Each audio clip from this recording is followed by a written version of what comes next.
Hello dear students, today we are going to learn Standard 10th Unit 3, an interview with Arun Krishnamurthy. Arun कृष्णमूर्तींसोबत एक मुलाखत part 2 भाग 2. तर विद्यार्थी मित्रांनो, इमेजमध्ये अरुण कृष्णमूर्ती आपल्याला दिसत आहेत.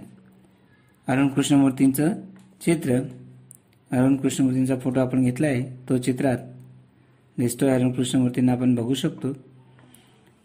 तर या पाठाच्या पहिल्या भागात आपण शिकलो की अरुण कृष्णमूर्तींनी कशा पद्धतीने EFI एन्व्हायरमेंटलिस्ट फाउंडेशन ऑफ इंडिया पर्यावरणासाठी काम करणाऱ्या संघटनेची संस्थेची स्थापना अगदी कमी वयात केली व कशा पद्धतीने ते पर्यावरणाशी जोडले गेले.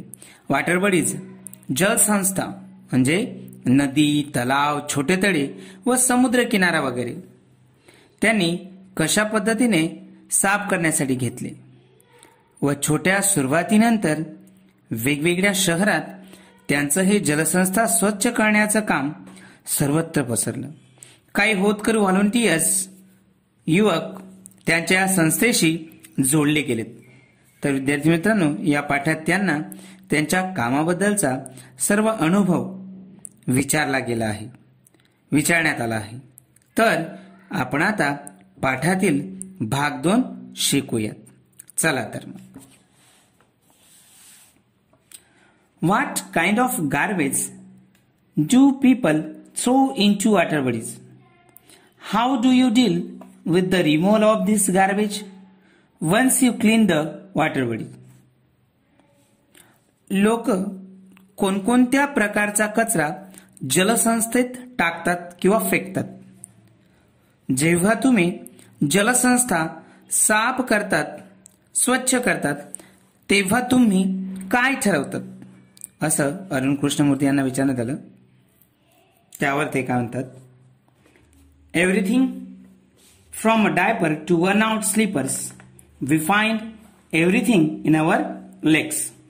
डायपर पासून तुटलेल्या, खराब झालेल्या चप्पल पर्यंत सर्व काही आम्हाला आपल्या तलावांमध्ये, तळ्यांमध्ये सापडते. This is so disturbing because it is water and water is the basis of life. हे खूप चिंताजनक आहे, खूप विचार करायला लावणार आहे. पर्यावरणाला नुकसानकारक हे आहे, कारण की हे पाणी आहे व पाणीच जीवनाचा आधार आहे. How can we not care for this water bodies? आणि म्हणून आपण या जलाशयांची काळजी का घ्यायला नको? We use this garbage for landfill with no or minimal exposure to the outside environment. आम्ही हा कचरा जमिनीत अशा पद्धतीने पुरतो, जमिनीत अशा पद्धतीने टाकतो की बाहेरील पर्यावरणाला नाहीवत किंवा एकदम कमीत कमी, फार कमी नुकसान होईल अशा पद्धतीने आम्ही हा कचरा जमिनीत पुरतो, जमिनीत टाकतो. We ensure that the lake area and water holdings are free of garbage so that birds, frogs and snakes can live in peace. आम्ही तलाव, जलाशयांचा विस्तार स्वच्छ ठेवतो, स्वच्छ करतो, ज्यामुळे पक्षी, बेडूक व साप शांततेने राहू शकतील व जीवन जगतील. पुढचा प्रश्न अरुण कृष्णमूर्तींना विचारण्यात आला आहे. How many days does it take to clear a large lake? एका मोठ्या तलावाला स्वच्छ करायला किती वेळ लागतो, किती दिवस लागतात? Do you use any special equipment for cleaning and safety? तुम्ही तुमच्या सुरक्षेसाठी व स्वच्छतेसाठी काही विशिष्ट अशी साधनं, साहित्य वापरतात? त्यावर अरुण कृष्णमूर्ती यांनी उत्तर दिले. Depending on the size of the lake and the amount of garbage. तलावाचा आकार, जलाशय केवढा आहे व त्यात असलेला कचरा कमी की जास्त यावर हे अवलंबून असतं. It can take anywhere between 5 days and 3 months to completely clean a lake. 5 दिवस ते 3 महिने एवढा कालावधी एका तळ्याला साफ स्वच्छ करण्यासाठी लागतो. We have our tools like rakes and spades. आम्ही स्वच्छतेसाठी दंताळे व फावडा ही साधने वापरतो जेव्हा आम्ही जलाशय साफ करतो तेव्हा. What kind of protective gear do you use? Can you describe the cleaning process briefly? सुरक्षेसाठी तुम्ही कोणत्या संरक्षणात्मक साधनांचा उपयोग करतात? स्वच्छतेची प्रक्रिया थोडक्यात तुम्ही वर्णन करू शकता? त्यावर अरुण कृष्णमूर्तींनी सांगितलंय, We wear nose mask, sanitary gloves and carry rakes and spades with which we collect the garbage and dump it into collection buckets which are taken to the garbage truck. आम्ही नाकासाठी मास्कचा व हातासाठी हातमोज्यांचा उपयोग करतो. आम्ही दंताळे व फावड्याच्या मदतीने कचरा गोळा करून त्याला मोठ्या बकेटमध्ये भरतो व नंतर कचऱ्याच्या ट्रकमध्ये त्याला टाकतो. विद्यार्थी मित्रांनो, आपण चित्रात बघू शकतो की अरुण कृष्णमूर्ती व त्यांची टीम, त्यांचा संघ जेव्हा जलाशय वगैरे साफ करतात तेव्हा अशा पद्धतीची साधनं कचरा काढण्यासाठी दंताळे, फावडा वगैरे ते वापरतात. व पुढील या चित्रात आपण बघतोय की अरुण कृष्णमूर्ती यांनी फावड्याच्या मदतीने कचरा तळ्यातून काढलेला आहे. We also use heavy machinery like earth movers and pokelain to desilt the lake and clear the weeds and shrub that are harmful. आम्ही तलावातून हानिकारक गवत, विषारी गवत, रोपटी किंवा झुडपे काढण्यासाठी खूप मोठी मशिनरी जसे की अर्थ मूव्हर्स व पोकलेन जमीन खोदण्यासाठी आम्ही वापरतो. आपण या ठिकाणी सुद्धा चित्रात बघतोय की अर्थ मूव्हर्स, पोकलेन ही अशी मोठी मोठी साधनं अरुण कृष्णमूर्ती जेव्हा तलावातून हानिकारक गवत, विषारी रोपटी वगैरे किंवा झुडपे जी काही त्रासदायक असतील तर म्हणजे तलावात राहणाऱ्या प्राण्यांसाठी ते हानिकारक असतील अशा रोपट्यांना, गवताला, झुडपाला काढण्यासाठी अशी मोठी मशिनरी ते वापरतात. आपण बघतोय जेसीबी, पोकलेन चित्रात आपण इमेजमध्ये आपण बघू शकतो. What in your opinion can children and young adults do for the environment? What could be a small beginning by all of us in terms of protecting the environment? तुमच्या मतानुसार बालक व युवक पर्यावरणासाठी काम करू शकतात? पर्यावरणासाठी एक छोटी सुरुवात म्हणून आम्ही काय करायला पाहिजे? पर्यावरणाच्या मदतीसाठी, पर्यावरणाला स्वच्छ, सुरक्षित, चांगलं ठेवण्यासाठी एक छोटी सुरुवात म्हणून आम्ही काय करायला हवं? असा प्रश्न अरुण कृष्णमूर्ती यांना विचारला गेलाय. त्यावर ते काय म्हणतात? Firstly we should all stop throwing trash outside our homes. सर्वात आधी सुरुवातीला आपण आपल्या घराच्या बाहेर कचरा फेकणे बंद केले पाहिजे. Next we should reduce the amount of trash we generate. नंतर आपण कचऱ्याचं जे प्रमाण आहे, आपल्या घरातून निघणारा जो कचरा आहे त्याचं प्रमाण आपण कमी केलं पाहिजे. Reduce the amount of trash we generate. straws, tissues, wrappers, batteries, fast food junk, all these end up in lake and they come from our homes. आपल्या घरातला निकामी सामान, कागद, बॅटरी, फास्ट फूड, रॅपर हे सर्व आपल्या घरातून निघतं.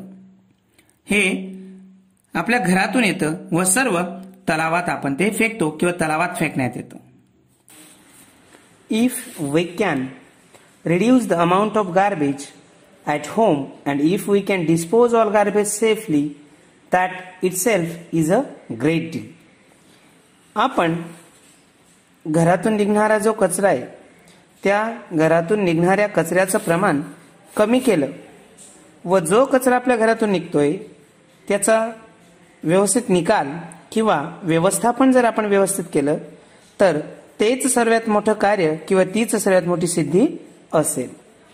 Every student is welcome to volunteer with us in helping the environment.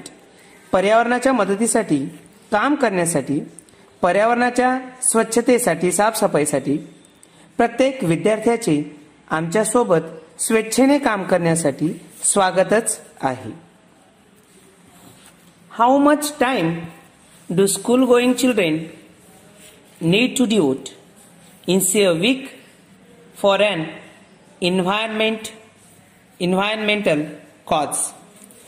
पर्यावरणासाठी शाळेत जाणाऱ्या मुलांनी एका आठवड्याला किती वेळ द्यायला पाहिजे, किती वेळ त्यांनी दिला पाहिजे? 4 hours a weekend, that is 2 hours on Sunday and 2 hours on Saturday. आठवड्याच्या शेवटी 4 तास म्हणजे शनिवारी 2 तास व रविवारी 2 तास. This small beginning is more than enough to ensure larger participation later. ही छोटीशी सुरुवात 2-2 तास 4 तास ही जी छोटीशी सुरुवात आहे ही छोटी सुरुवात नंतर खात्रीने खूप मोठ्या योगदानात सहभागी होण्यासाठी पुरेशी आहे असं अरुण कृष्णमूर्ती म्हटले. नंतरचा प्रश्न, how can students and schools join your fraternity? Do you have any programmes to introduce your work to them? विद्यार्थी व शाळा तुमच्यासोबत तुमच्या संस्थेशी कशा रीतीने जोडले जाऊ शकतात? Do you have any programme to introduce your work to them? तुमच्या कार्याविषयी त्यांना माहिती देण्यासाठी तुम्ही काही कार्यक्रम करतात का? यस, हो. We offer fellowship to interested students. आवड असलेल्या विद्यार्थ्यांना आम्ही फेलोशिप भागीदारी त्यांना देतो. Our programme looks at young animal lovers, young wild life photographers, filmmakers, theater artists and scientific researchers.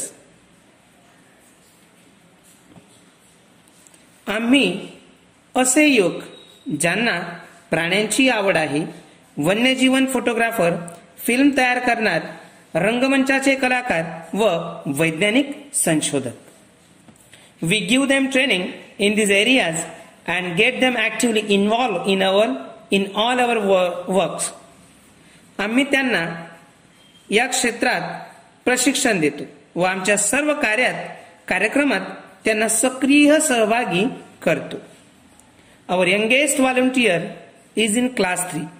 आमचा सर्वात लहान जो स्वयंसेवक आहे, आमचा सर्वात लहान पर्यावरणाच्या मदतीसाठी, पर्यावरणाच्या स्वच्छतेसाठी जुळलेला जो सर्वात लहान स्वयंसेवक आहे तो 3ऱ्या इयत्तेतला 3ऱ्या वर्गातला विद्यार्थी आहे. तर विद्यार्थी मित्रांनो, आता आपण या पाठातल्या काही स्पेलिंग्स व त्यांचा अर्थ जाणून घेऊ. एन्व्हायरमेंटलिस्ट पर्यावरणवादी, टर्टल कासव, व्हॉलंटियर स्वयंसेवक, बीच समुद्र किनारा, वॉटर बॉडीज जलाशय नदी तलाव, एन्व्हायरमेंट पर्यावरण, एन्व्हायरमेंट फ्रेंडली पर्यावरणाला नुकसान करणार नाही असे, प्लॅनेट ग्रह, कॉज क्रियेचा हेतू, पोल्युटेड प्रदूषित, कॉन्फ्लिक्ट संघर्ष, ह्युमिलिटी विनम्रता, स्नॉबिश इतरांना तुच्छ लेखणारा, ॲरोगंट अहंकारी, फर्दर पुढील, हेसिटेशन मनाची द्विधा अवस्था, क्विट सोडणे किंवा बंद करणे,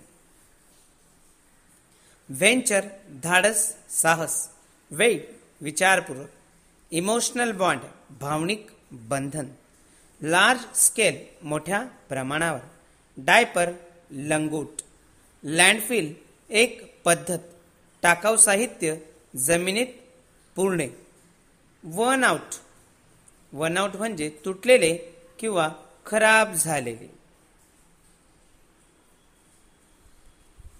एक्सपोजर उघडा टाकण्याची क्रिया, इक्विपमेंट्स साधन, रेक दंताळे, स्पेड पावडा, प्रोटेक्टिव्ह गियर्स संरक्षणात्मक साधन उपाय, डंप निष्काळजीपणे कचरा टाकणे, वीड तण गवत, श्रब झुडूप, थ्रॅश कचरा, डिओट अर्पण करणे, एंटरप्राइज साहसी वृत्ती.